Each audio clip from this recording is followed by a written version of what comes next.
마태복음 18장 15절에서 마지막 절까지 우리가 교독을 했고, 지난 시간에는 우리가 14절까지를 상고했습니다.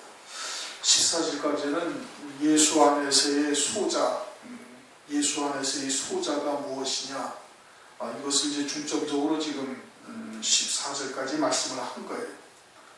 예수 안에서의 소자를 영접하는 자는 자신이 예수 안에서 소자가 되어져 있기 때문에 그런 거예요. 예수 안에서의 소자라는 것은 그처럼 하나님 나라에 대한 그 하나님의 말씀을 아주 단순하게 받아들여야 돼. 순전하게 세상과 하나님 나라를 겸하여 바라보고 가지고는 그는 어린아이와 같은 신앙이 아니다 이런 얘기죠. 그리고서는 이제 작은 자, 하나님 앞에 어린 양과 같은 모든 일을 행하고서 나는 무익한 종이라고 했던 고백했던 그와 같은 믿음의 자리에 서 있어야 될 것을 말씀하고 있는 겁니다. 그와 같은 자를 하나를 얻으면은 참으로 하나님의 기쁨이 좀 크다라는 것을 이제 비유적으로 이제 14절까지 이렇게 설명을 하신 것이고, 15절부터 마지막 절까지는 용서에 대한 이야기입니다. 내용이 전체가 다 용서에 대한 이야기를 지금 말씀을 하고 있는 거예요. 그러니까 용서에 대한 말씀에서 벗어난 쪽으로 달리 해석을 하게 되어지면 그것이 잘못된 거예요. 먼저 이야기를 하면은 19절, 20절 말씀이 그런 겁니다. 두세 사람이 내 이름으로 모인 곳에 나도 거기에 있다. 두세 사람이 합심하여 기도하면은 무엇이든지 하나님 아버지께서 저희를 위하여 이루시리라. 이것은 뭐에 대한 말씀이에요? 지금 용서에 대한 내용으로 쭉 하고 계시는 말씀이에요. 그러니까 말씀의 포인트를 거기에다가 맞춰야 되는 거예요. 그렇죠? 그 뒤에도 지금 동관과 그 어떤 임금과 회개하는 관계도 용서에 대한 이야기거든요. 어떻게 용서를 해야 되는가? 무엇이 참된 용서냐? 뭐가 완전한 용서냐? 이제 이거를 지금 말씀하고 있는 것이란 말이죠. 또 15절부터 역시 마찬가지예요. 15절부터 누가 하나 너에게 죄를 범하면 그것을 어떻게 용서하고 할 것이냐, 이거에 대해서 지금 말씀하고 있는 것이죠. 그러면 19절, 20절도 역시 마찬가지의 내용인 거예요. 19절, 20절도 역시 마찬가지의 내용이다라는 것은 이 말씀이 다른 쪽으로 해석이 되어져서는 아니 된다 이겁니다. 다른 쪽으로 해석이 되어져서는 아니 되는 거예요. 그런데 지금 이제 19절, 20절 말씀은 대부분 다 어떻게 이 말씀을 가지고 해석하냐면 그저 우리가 두세 명이 한 마음을 가지고서 어떤 기도의 제목을 가지고 서로 함께 기도하면서 열심히 하나님께 부르짖으면 그러면 하나님께서 들어주신다. 이렇게 지금 이야기를 하고 있거든요. 두세 사람이 내 이름 모인 곳에는 주님도 거기 함께 계시니까 두세 사람이 마음을 합하여서 자신들이 세상에서 무엇인가 이루고자 하는 것들을 갖다가 합심하여 기도하면 그것을 하나님께서 이루어 주신다고 약속했다면서 이 말씀의 구절을 인용을 한다 이겁니다. 이것은 그러한 취지로 주님께서 하신 말씀이 아니에요.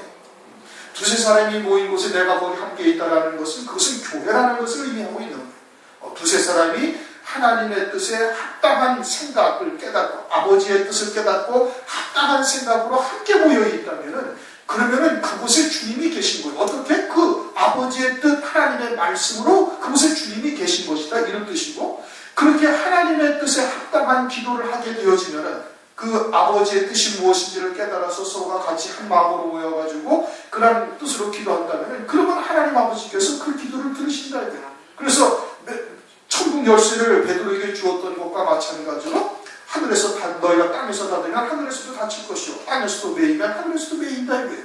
그 그리스도의 권세로 그와 같은 역사가 나타난다 이겁니다. 그것을 말씀하고 있는 것이지 세상에서 그냥 구할 것들을 갖다가 기도의 제목을 목회자가 선창을 하고 또는 두세 사람이 모였을 때 구역 예배를 드릴 때 한 사람이 기도의 제목을 말하고 다 같이 그 기도의 제목을 위해서 함께 기도하면 그것을 하나님께서 들어주신다 이런 내용이 전혀 아니란 말씀이에요. 전체적인 문맥을 우선 보고 이 말씀이 무엇을 의미하는지를 먼저 이 초점을 잡아야 되는 거예요. 안 그러면은 요것만 딱 떼어가지고 그냥 갖다 놔버리면은 아주 엉뚱한 해석이, 물론 이 말씀도 제대로 깨달으면은 그렇게 엉뚱한 해석을 할 수가 없어요. 20절에 두세 사람이 내 이름으로 모인 곳에는 나도 그들 중에 있다 그렇게 말씀을 하셨죠. 그럼 내 이름으로 모였다는 것이 뭘 말하는 거예요? 그것은 이미 5절에서도 이미 설명을 드렸고, 요 근래에 들어와가지고 이런 부분에 대해서 하나님께서 계속해서 말씀하고 계시는 거예요. 그렇죠? 그리고 요한복음 17장 6절에 가면은 내가 아버지의 이름을 저들에게 나타냈다. 그럼 제자들이 하나님을 모르는 자들이었나요? 아니란 말씀이에요. 하나님을 알고 있어요. 유대인들이에요. 베드로, 야고보, 요한이 다 유대인들이에요. 아주 뱃속에서부터 하나님을 섬기던 자들이에요. 뱃속에서부터 하나님의 말씀을 듣고 율법과 토라를 들으면서 그러면서 살아왔던 유대인들이에요. 그런데 그들에게 하나님의 이름을 나타냈다는 것은, 그것은 17장 8절인가 6절, 7절, 8절에 가면은 내게 주신 말씀을 다 저들에게 주었다. 그럼 아버지의 뜻을 알려주었다는 거예요. 예수 그리스도를 통해서 이루어가신 그 모든 구원의 뜻을 제자들에게 다 알려준 거예요. 그게 아버지의 이름을 나타낸 거예요. 그럼 예수 그리스도의 이름으로 보였다는 것은 뭘 말하는 거예요? 그처럼 주님이 우리를 향하신 하나님의 뜻, 주님의 뜻을 온전히 깨닫고 믿음으로 그 뜻에 하나가 되어져 있으면은, 그러면 주님도 그곳에 계신다는 뜻이에요. 그걸 말하는 것이지, 그냥 우리가 예수를 믿는 사람들이니까 우리가 그리스도 이름으로 모여가지고 합심하여 기도하면 주님도 여기 계시고 그 기도도 들어주신다, 이러한 뜻이 전혀 아니다 이겁니다. 만약에 그러한 의도라면은, 그러면 하나님이 사람들의 의지에 의해서, 사람들의 뜻에 의해서 좌지우지 되시는 분이 되는 거예요. 그렇지 않습니까? 그런데 주기도문에는 뭐라고 그랬어요? 뜻이 하늘에서 이룬 것 같이 땅에서도 이루어지다라고 늘 그렇게 기도하려는 거예요. 아버지의 뜻이 땅에서 이루어지는 것이지 사람들의 뜻이 이루어지는 것이 아니란 말씀이에요. 그런데 이 말씀을 다 그렇게 지금 해석을 하고 있어요. 그건 하나님의 말씀을 전혀 지금 무엇인지 깨닫지를 못하고 있는 거예요. 그냥 문자적인 의미, 나타난 활자적인 의미만 가지고서 그냥 하나님 앞에 메어달리면서 강도처럼 하나님 앞에 빼앗는 거예요. 지금 그것을. 시편 106편 15절에 이스라엘 광야 백성들이 광야에서 막 고기 먹고 싶다고 부르짖어 기도하는데 하나님께서 고기를 주셨어요. 물이 없다고 막 그렇게 하나님을 원망하고 불평하고 막 그냥 나들이 때 하나님께서 또 물도 주셨어요. 그렇지만 여호와께서 저들에게 응답하셨을지라도 그들의 영혼은 파리하게 하셨도다. 그래서 그들은 아무 열매 맺지 못하는 사람이에요. 하나님께서 물이 없는 험악한 길로 하나님께서 또는 그와 같이 고난을 주시는 뜻이 무엇인지를 깨닫지를 못하는 거예요. 그냥 육신의 고난만 가지고 하나님 앞에 막 부르짖어 기도하는 것과 다른 바가 없는 거예요. 지금 이 말씀을 가지고 그러한 의도로 기도하고 있다면 그것과 다르지가 하나도 아니에요. 그것은 뭐예요? 그건 하나님이 지금 사람들의 뜻에 의해서 얼마든지 좌지우지 될 수 있고 하나님의 뜻을 바꿀 수도 있다라고 지금 생각을 하고 있는 거예요. 그거는 하나님이 누구신지를 전혀 모르는 겁니다. 15절부터 마지막 절까지는 죄에 대해 용서하는 것을 지금 말씀하고 있는 거예요. 그리고 19절, 20절도 역시 마찬가지로 그러한 의도로 하나님께서 기록을 해놓으신 거예요. 우선 15절, 네 형제가 죄를 범하거든 가서 너와 그 사람과만 상대하여 권고하라. 만일 들이면 네가 네 형제를 얻을 것이요. 네 형제가 죄를 범한 거예요. 하나님의 말씀에 어긋난 행동을 하고, 예를 들어서 진리를 증거하는 때 핍박을 한다든지 기타 등등 여러 가지 이제 잘못을 했으면, 그러면 네가 가서 그걸 사랑하는 마음으로 권면을 하라 이겁니다. 책망하라는 것이 아니라 사랑하는 마음으로 권면을 하라. 그래가지고 그러면 그를 살린 것이 되는 거예요. 얻은 것이다. 만일 듣지 않거든 한두 사람을 데리고 가서 두세 증인의 입으로 말마다 증척케 하라. 신명기 19장 15절을 보면은 반드시 증인은 두세 명의 증인이 있어야 그것이 죄인으로 확정이 돼요. 그럼 두세 명이 가가지고서 내 말을 듣고 나와 뜻이 하나가 되어진 두세 명이 가서 그냥 모함을 하려는 뜻이 아니고, 두세 사람도 그들도 하나님의 뜻이 무엇인지를 깨닫고 있는 자로서의 두세 사람. 그래서 두세 사람이 가서 그것이 하나님의 뜻에 반한 잘못된 일이라는 것을 갖다가 이야기를 해주라는 겁니다. 그러면 그것이 죄라는 것을 본인 스스로도 인정을 하지 않을 수가 없는 거예요. 확정되니까, 증인으로서 확정되는 것이니까 자신이 잘못되었음을 받아들여야 되는 거예요. 그런데도 받아들이지 아니한다 이겁니다. 그 만일 그들의 말도 듣지 않냐거든 교회의 말하고, 즉 공동체, 교회고, 교회는 곧 그리스도께서 머리가 되신 교회를 말하는 거예요. 그러니까 하나님의 뜻이 무엇인지 진리의 말씀으로 하나가 되어져 있는 곳이라는 전제가 붙어야 되는 겁니다. 네? 잘못된 말씀, 혼잡된 말씀으로 살고 있는 것은 그것은 교회의 권위가 없는 거예요. 예수 그리스도의 권위로 지금 말하는 건데, 잘못된 말씀으로 살고 있는 교회는 그것은 하나님의 교회가 아니에요. 여기서 말씀하시는 그 교회가 아니에요. 너희가 땅에서 매면 하늘에서도 매일 것이요 땅에서도 풀면 하늘에서도 풀리리라는 그 교회는 그 교회가 아닌 거예요. 그 교회는 아버지의 뜻이 무엇인지를 깨닫고 믿음으로 하나가 되어져 있는 곳을 말하는 거예요. 그것은 그리스도가 머리가 되셔서 그리스도의 권위로 치리를 하고 있는 것을 말하는 겁니다. 그렇게 해서 교회의 말에서 교회의 말도 듣지 않으면 이방인처럼 여기라 건 하늘나라에 아무 유업이 없는 자다. 셀이라는 것은 아주 이스라엘이라는 공동체의 공공의 적이었던 거예요. 당시 온 세상이 인정하는 죄인이다 이겁니다. 그러니까 그것은 하여간 죄인처럼 그렇게 버려버리라 이런 뜻이에요.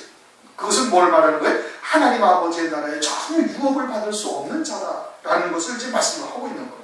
그러면서 18절 진실로 너희에게로는 무엇이든지 너희가 땅에서 매면 하늘에서도 매일 것이요 무엇이든지 땅에서 풀면 하늘에서도 풀리리라. 이것은 16장 19절에도 말씀하고 있죠. 내가 천국 열쇠를 네게 주리니 네가 땅에서 무엇이든지 매면 하늘에서도 매일 것이요 네가 땅에서 무엇이든지 풀면 하늘에서도 풀리리라. 베드로에게 그렇게 하셨던 거예요. 그것은 주는 그리스도시요 살아계신 하나님의 아들이라는 이 반석 위에 세운 그와 같은 교회에 주시는 하나님의 권세, 권위. 그래서 그 권위로 이방인처럼 취급해버리면 그건 하늘나라에서도 영원한 이방인같이 되어져서 전혀 열매 없는 자다 이겁니다. 이 땅에서 자기들은 아무리 하나님을 위해서 또는 주를 위해서 헌신하며 희생했다 할지라도 그것은 아무것도 아니다 이거예요. 그러니까 온 세상의 교회는 딱 하나예요. 이름은 여러 가지로 가지고 있지만 온 세상의 교회는 딱 하나예요. 어떤 교회냐? 그 진리의 말씀으로 되어진 교회 딱 하나예요. 그렇게 그 교회에서 딱 치리를 하면은 매면은 하늘에서도 매이고 그 교회에서 풀면은 하늘에서도 풀리는 거예요. 다른 곳으로 간다 해서 그 죄를 면하는 것이 아니다 이겁니다. 이건 아주 심각한 문제예요. 그 교회의 권위가 그렇게 큰 거예요. 진리 안에서 하나가 되어져 있는 교회로서 땅에서 그것을 갖다가 내면은 하늘에서도 영원히 매이는 것이고 땅에서 그를 갖다가 풀면은 하늘에서도 딱 풀려지는 역사가 나타나게 되어짐을 지금 말씀을 하고 있는 거예요. 그럼 이제 교회를 옮긴다고 해서 될 일이 아니란 말씀이에요. 교회는 이 교회를 가나 저 교회를 가나 진리 안에서 진리의 말씀으로 되어져 있는 교회라면 이 교회를 가나 그 교회를 가나 마찬가지인 거예요. 그런데 교회를 지 마음대로 옮겨버리잖아요. 그것은 하나님을 버려버리는 거예요. 이건 참 심각한 문제예요. 교회가 무엇냐, 이게 무엇인지를 지금 모르고 있는 거예요. 그러니까 이 교회 가서 그냥 시험 들면 그냥 휙 가버리면 되는 거예요. 또 저 교회 가서는 또 막 치료해주고, 아이고, 권사가 어디를 왔다 갔다 합니까? 집사가 어디를 왔다 갔다 해요. 그 교회에서 임명한 집사님. 그렇지 않습니까? 장로가 어디를 왔다 갔다 해요. 그런데 장로도 요새는 그냥 교회만 옮겨버려요. 기분 나쁘면 자기하고 맞지 않아요. 그게 교회가 뭔지를 모르는 거예요. 그 직분을 주셨다는 것이 그냥 아무데나 가도 그냥 장로고 아무데나 가도 집사고 아무데나 가도 권사가 되어버렸으니 이게 지금 이게 마지막 때가 되었다는 증거입니다. 19절 진실로 다시 너희에게 이르노니 너희가 너희 중에 두 사람이 땅에서 합심하여 합심이라는 것은 마음이 하나가 되었다는 거예요. 이게 너와 내가 하나가 되었다는 것이 아니라 아버지와 우리가 하나가 되었다는 얘기예요. 네? 말씀의 초점이 그냥 당신의 뜻과 내 뜻이 하나가 되었다 이게 아니고 아버지의 뜻에 당신과 내가 하나가 되었다 이런 뜻인 겁니다. 합심하여 무엇이든지 구하면 하늘에 계신 아버지께서 저희의 일을 위하여 이루게 하시리라. 왜? 그거 아버지의 뜻이니까. 그게 아버지의 뜻이니까. 사람의 뜻이 아니라 아버지의 뜻이니까 아버지께서 반드시 이루시리라 이겁니다. 두세 사람이 내 이름으로 모인 곳에는 이제 더 설명 안 해도 되죠. 거기에는 주의 말씀이 있는 거예요. 주의 말씀이 있다. 거기는 주의 말씀이 있으니까 말씀이신 주님이 함께 하신 거예요. 그러니 그들의 기도를 주님께서 반드시 들으시고 응답하신다. 그리고 그들이 이 땅에서 내면은 그냥 하늘에서도 내린 것이고 땅에서도 풀면은 하늘에서도 풀린다. 이런 뜻인 겁니다. 21절 그때 베드로가 나와 가로되 주여 형제가 내게 죄를 범하면 몇 번이나 용서해 주리까 7번까지 하오리까. 이제 주님이 그와 같이 말씀을 하시니까 베드로가 또 툭 튀어나와가지고 아 주님 그러면 형제가 나한테 죄를 지면 내가 몇 번 용서하면 7번 하면 잘하는 것이지요? 이런 뜻인 겁니다. 지금 왜? 당시에는 율법적으로 3번을 용서하면 됐다. 율법이 그렇게 이제 규정을 하고 있거든요. 형제가 너한테 와서 너에게 죄를 보면은 네가 동일한 죄를 한 3번 용서해주면 그것은 아주 이제 사람으로서 많이 용서한 거다. 사실은 한 번도 제대로 용서하는 것이 쉬운 일이 아닙니다. 용서라는 것이 사람이 감정이 있고 여러 가지 그것이 있어가지고 그 감정이 탁 거기에서 벗어나질 않아요. 그냥 외식적으로 그냥 말로는 용서한다 어쩌한다 하지만 사실은 속으로는 아주 괘씸한 생각이 계속 들어요. 그래가지고 많은 세월이 지나가지고 이제 다 늙어서 힘 떨어져고 이제 아버지의 나라에 갈 때가 다 되어지면 그때서야 이제 화해하는 겁니다. 그게 사람들의 속성인 거예요. 그러니까 베드로가 지금 7번 용서를 한다? 이건 어마어마한 일인 겁니다. 사실 3번도 제대로 용서한다는 것이 쉬운 것이 아니에요. 율법에서 정한 한 번도 제대로 용서한다는 것이 그게 쉬운 일이 사실은 아니거든요. 근데 지 자식들은 어떻게 용서해요? 왜? 그냥 지극히 사랑하니까 자식들이 잘못했어도 그냥 한 번 앞에서 무릎 꿇고 아버지 내가 잘못했어요 하고 어쩌고 저쩌고 하면 그냥 용서해버리는 거예요. 왜요? 그 지극히 사랑하는 마음으로 바라보고 있으니까 그냥 용서가 돼버리는 거예요. 주님이 지금 용서가 무엇인지를 설명을 하는 거예요. 그런데 이제 이해관계가 걸려있는 사람들 사이에서는 그게 참 쉽지가 않은 거예요. 그런데 베드로가 7번 용서하면 잘하는 것 아니겠습니까? 7번까지 하니까 주님으로부터 야, 너 베드로야 너 대단하다 라고 칭찬하기를 은근히 기대하고 왔던 거예요.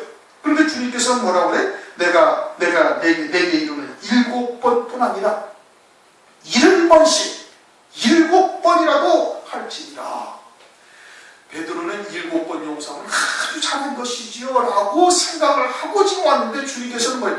70번씩 7번이 아니라 70번씩 또 거기에 7번까지 하는 490번을 하려는 얘기입니까?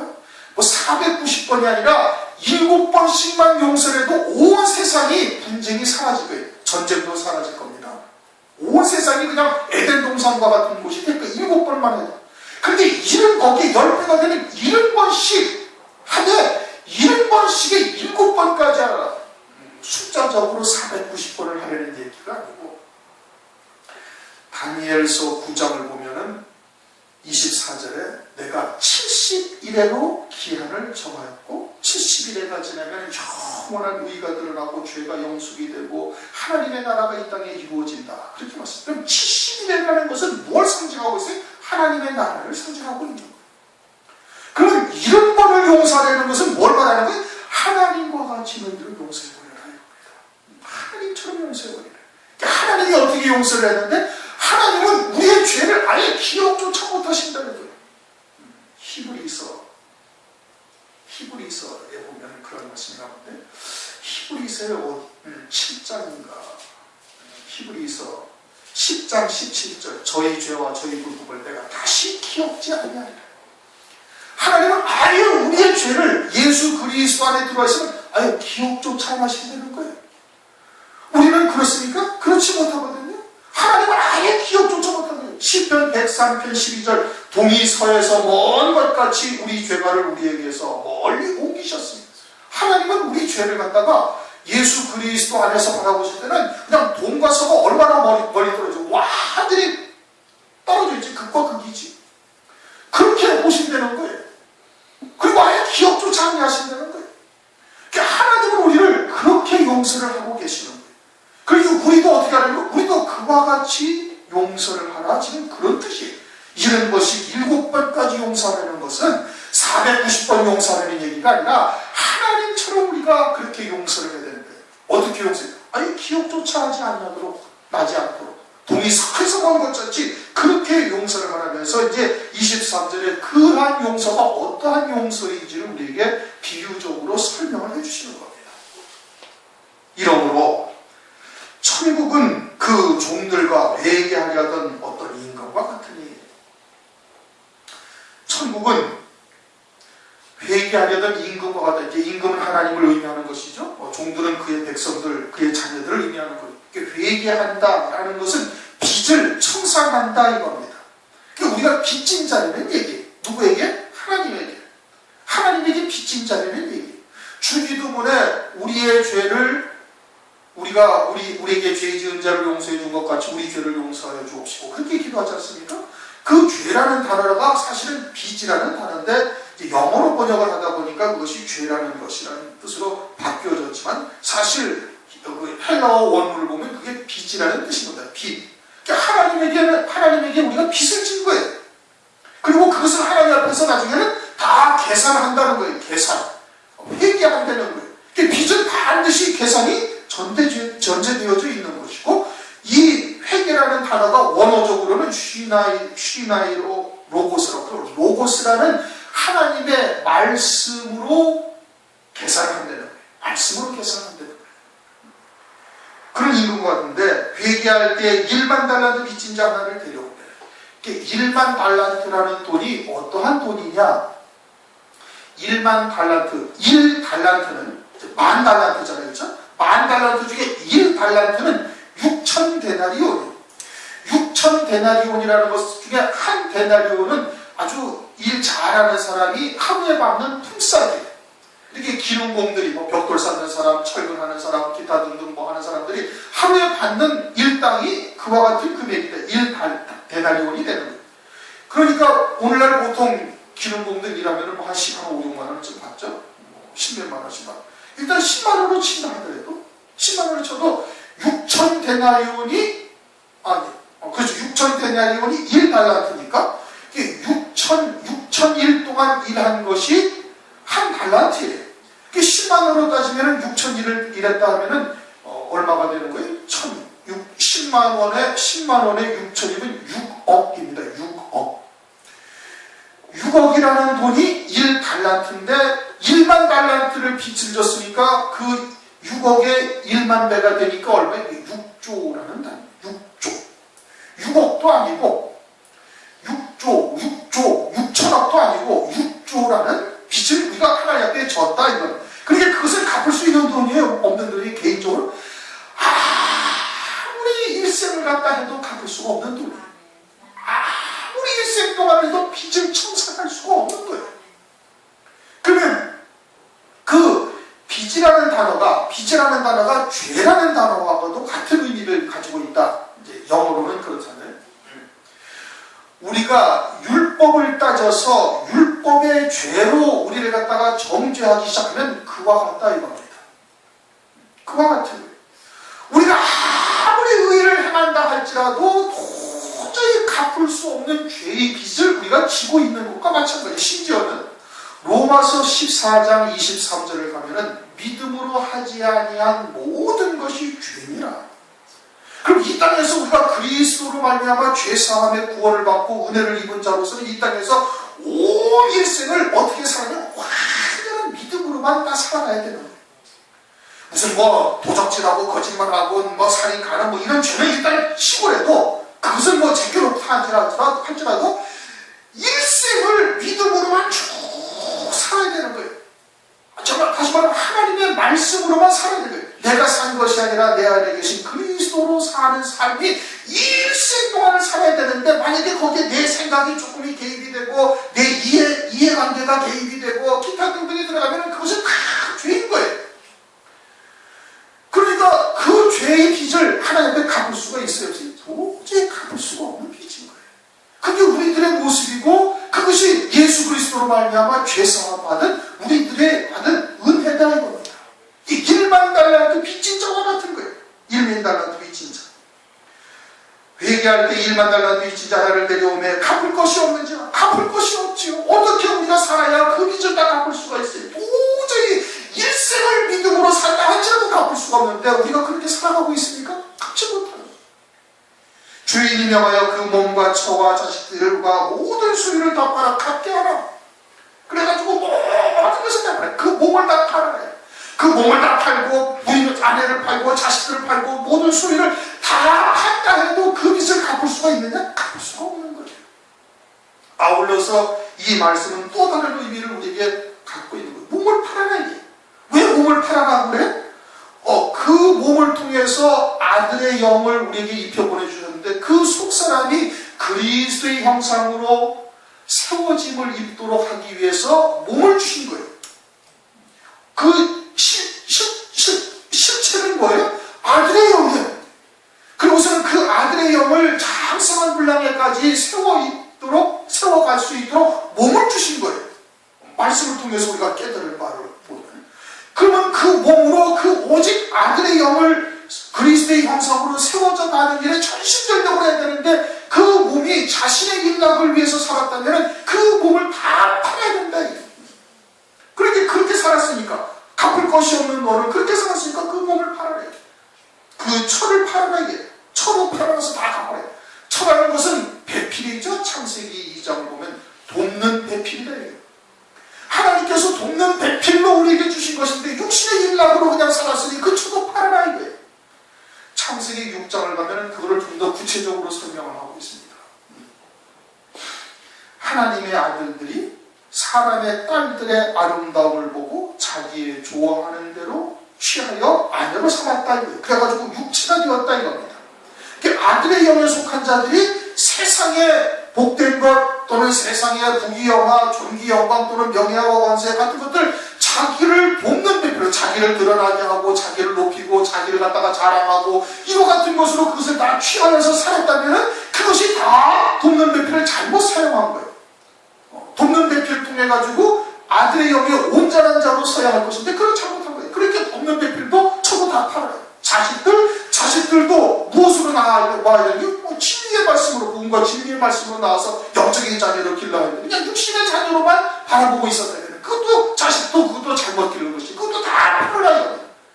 네 몸과 네 처와 자식들과 모든 소유 나의 모든 소유는 누구의 거예요? 그리스도 것이. 네 자신이 그리스도의 것입니다.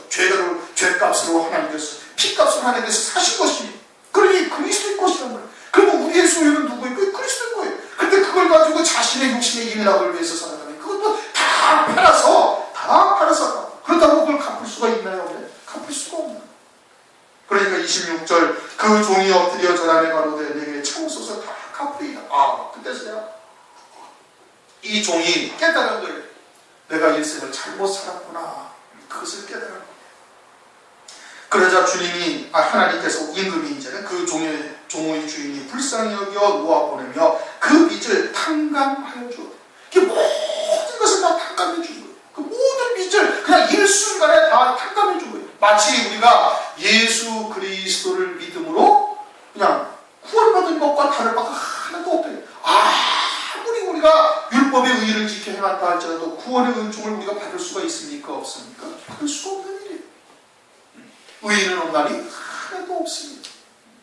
그래서 율법으로는 죄를 깨닫고 오실 그리스도를 소망하게 하는 모각선생이다 이겁니다. 죄를 깨닫게 하는 거예요.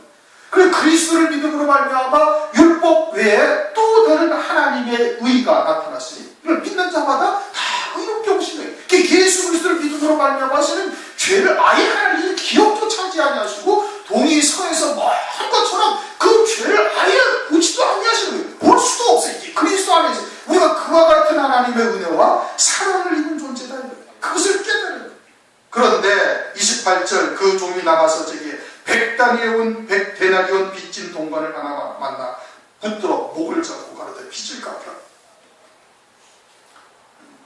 자기에게 죄 지은 자를 딱 만난 거예요. 빚진 자를 만난 거예요. 그런데 그 빚이 얼마냐면 100데나리온 정도밖에 안 돼요. 그러니까 하나님 아버지 앞에 임금께 비어 지은 빚에 비하면 이것은 그냥 보이지도 않는 돈인 거예요.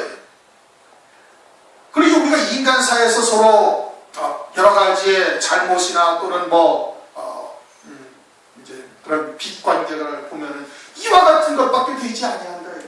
그런데 그것을 어떻게 가슴 붙들고 그냥 목을 잡고 막 탁달을 하는 거예요. 그러자 그 동관이 엎드려 가로되 주여 가로되 나를 참으소서 내가 갚으리이다. 그러니까 이제 동반이 자기가 빚진 것을 알고서는 그 이제 갚겠다고 아주 그냥 머리를 조아리면서 그렇게 이제 빌고 있는 거예요. 이 종도 임금 앞에 자신도 그랬던 거예요. 자신도 그랬으면은 그와 같은 동반을 불쌍히 여기고 긍휼히 여기는 마음을 당연히 가져야 되는 겁니다. 고린도후서 5장 18절을 보면 너희는 그리스도의 사신이 되어져서 그리스도의 사신이 되어져서 그리스도의 사랑을 전해야 할 의무를 이루 가진 거예요. 예수 안에서 새 피조물이 되어진 자가 되어졌으면 그러면 그런 하나님의 사랑을 깨닫고 하나님의 은혜를 체험했다면 그와 같은 은혜를 반드시 드러내야 할 그리스도의 향기를 받아야 되고 빛을 발해야 되는 그와 같은 은혜를 우리에게 하나님께서 주신 것이다 이겁니다. 주신 것이니까 그것은 당연히 나타나야 되는 것이죠. 그런데 그러지 아니하고 어떻게 가서 목을 붙들고 그냥 닥달을 하고 있는 것이죠. 그래서 내가 나를 참아주소서 갚으리다 하되 허락하지 아니하고 이에 가서 저가 빚을 갚으러 옥에 가둔 그래가지고 옥에 가둬버렸어요. 31절 그 동관들이 보고 그러자 그 이웃이 이제 같은 동료들이 보고서 그것을 보고 심히 빈망하여 주인에게 가서 그 일을 다 하고 가니 이에 주인이 저를 불러다가 말하되 악한 종아 내가 빌기에 내 빚을 전부 탕감하여 주었거늘 내가 너를 불쌍히 여긴 것 같이 너도 내 이 동관을 불쌍히 여김이 마땅치 아니하냐. 긍휼을 입은 자가 되었으면 어떻게 돼? 긍휼을 베푸는 자가 되야 돼. 야고보서 2장 13절에 긍휼을 행하지 아니하는 자는 긍휼 없는 심판을 받는다. 그렇게 말씀을 하고 있다고 했습니다. 그리고 우리가 그와 같은 하나님의 은혜를 입었으면 어떻게 돼? 그냥 용서를 해줘야 된다는 거예요. 주님의 사랑으로 그냥 사랑을 해야 된다는 거예요. 그것도 주님처럼 사랑해야 된다는 거예요. 네가 내게 빌기에 나도 너를 다 탕감하고 은혜를 베풀어줬으면 너도 마찬가지로 그와 같은 은혜를 베풀어줘야 할 건데 그러지 아니하니 그것이 뭐다? 악한 종이다 이겁니다. 악한 종. 그래서 34절 주인이 노하여 그 빚을 다 갚도록 저를 옥졸들에게 붙이라. 그래서 다시 감옥에다가 가둬버렸다는 거예요. 그리스도 안에서 은혜를 받은 자로서 그 은혜에 합당한 믿음의 열매를 맺지 못하면 그 은혜에서 어떻게 끊어진 자가 되어져서 다시 율법 아래로 돌아가는 자가 되는 거예요. 그래가지고 그 빚을 다 갚아야 된다는 얘기, 다 지켜 행하여야 된다는 얘기죠. 그렇게 해서 의로울 자가 있어요? 없어요? 없는 거예요. 그러니까 마땅히 우리가 어떻게 용서를 해야 된다? 그렇게 용서를 해야 된다 이겁니다. 그런데 이 용서라는 게 절대 쉽지가 않습니다. 쉽지가 않은 거예요. 그러니까 늙음하게 가가지고 이제 내일 모레 무덤 속에 땅 속에 묻힐 때가 되어지니까 그때 가서야 그냥 이제 시간이 많이 지나고 무뎌지고 그러니까 그냥 화해 이제 뭐 용서한다고 그러고 이제 그렇게 해서 서로 이제 뭐 화해도 하고 그러죠. 그러니까 이 용서라는 것이 참으로 절대 쉬운 일이 아니기 때문에 그렇게 하는 거거든요. 그런데 우리는 그와 같은 하나님의 은혜를 입은 자로서 주님처럼 그렇게 사랑을 베풀고 은혜를 베풀 수 있어야 된다고 말씀을 하고 있는 거예요. 그러니까 빌립보서 2장에 가서는 뭐라고 해요? 그리스도 예수의 마음을 품으라 하는 겁니다. 그리스도 예수의 마음을 품으라는 거예요. 하나님의 말씀을 믿는 믿음으로만 사는 자가 딱 되어져야 되는 거예요. 그러니까 그와 같은 감정이나 또는 여러 가지의 그 괘씸한 생각이나 당했던 억울한 일들이나 이런 것이 자꾸 생각난다는 것은 그것은 뭘 말하는 거예요? 내가 아직도 육에 많이 치우쳐져 있다. 또는 그런 것이 아직도 내게서 완전히 끊어내지를 못하고 있다라는 증거인 겁니다. 목사도 쉽지 않아요. 마찬가지. 그러니까 부단히 하나님께 기도하고 부단히 하나님 앞에 매어 달려야 되는 거예요. 그건 사람으로서는 할 수 있는 일이 아닌 거예요. 어떻게 동의서에서 먼 것처럼 하나님처럼 우리가 어떻게 그렇게 볼 수가 있어요? 보지 못하는 거지. 그러니까 어떻게 해야 돼? 주님에게 의지해야 되는 거예요. 사람으로서는 할 수 없으면 하나님으로서는 할 수 있는 일. 내게 능력 주시는 자라서 내가 모든 것을 할 수 있다 이거예요. 그러니까 하나님 말이 하실 수 있는 것이고 그리스도 예수의 마음을 품어야 되는 것이고 더욱더 자기 십자가를 철저히 못 박는 자가 되어져야 이와 같은 하나님과 같은 용서를 할 수가 있는 거예요.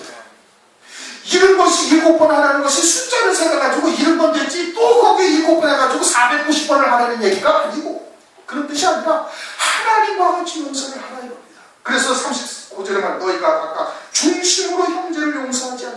그럼 중심으로 형제를 용서한다는 게 뭐예요? 그 하나님처럼 그렇게 하는 거예요. 다시는 저의 죄를 기억지 아니하신다. 주님이 그렇게 기억하시 그렇지 않으신가요? 우리를 보실 때 예수 그리스도 안에서 우리를 보면 아주 그냥 완전히 죄 없는 자, 힘든 자는 완전히 덮어버려가지고 아무것도 보지 아니하고 그렇게 우리를 용서하시고 있는 건데, 우리는 그저 아주 사소한 것 가지고 그냥 목숨을 거는 어리석음을 범하고 있지 아니한가, 그것을 보라 하시는 말씀입니다. 그리고 그것을 털어버리셔야 되는 거예요. 하나님처럼, 하나님이 우리를 용서하신 것처럼 그렇게 너희들도 용서를 해라 이겁니다. 그것이 네가 가서 죄 지은 자에게 가서 상대해서 얘기하고, 그러지 않으면 그 하나님의 뜻을 다 깨닫고 똑같은 믿음 안에서 하나님의 뜻, 진리 안에서 하나가 되어진 형제 두세 사람과 가서 한번 권면하고, 그러지도 아니하면 교회 말하고 교회에서의 말도 듣지 않으면 그러면 하여 이방인처럼 내버리라 이겁니다. 이방인처럼 취급을 해라. 너희들이 그렇게 땅에서 매면은 하늘에서도 그건 매이는 것이고, 땅에서 그것을 풀면은 하늘에서도 다 풀린다 이게. 왜? 두세 사람이 내 이름으로 모인 곳에 그건 모두 함께 있기 때문에. 그런데 베드로는 이제 그것을 오해해가지고 70번씩 7번을 용서는 잘하는 것이지요 라고 물으니까 주님께서 주님이 하시는 말씀의 의도가 뭔지를 다시 비유적으로 설명을 하고 있는 것이거든요. 오늘날 우리 그리스도인들도 세상 사람들은 막 서로 이해관계가 얽히고 어쩌고 저쩌고 할지라도 나가서 술 한잔 먹고 뭐 어쩌고 하면서 세상적인 방법으로 노래방도 가고 어쩌고 하면서 그들을 풀어요. 근데 그리스도인들은 이게 참 쉽지가 않냐는 겁니다. 이상하게 됐어요. 오히려 세상 사람들은 잘 푸는데 우리들은 못 풀고 앉아있는 것이 왕왕 있거든요. 이거 하나님께 기도해야 할 문제인 겁니다. 그리고 하나님으로서만 이게 할 수 있는 일이에요. 그러니까 성령의 충만함을 입어야 될 뿐 아니라 우리의 정과 욕심 십자가에 못 박는 자가 되야 돼요. 그리고 진리 안에서 들어와서 하나가 되었다면 그러면 완전히 그를 다 풀어내고 용서할 수 있어야 되는 거예요. 그렇게 되시기를 주님의 이름으로 축원합니다. 동서로 함께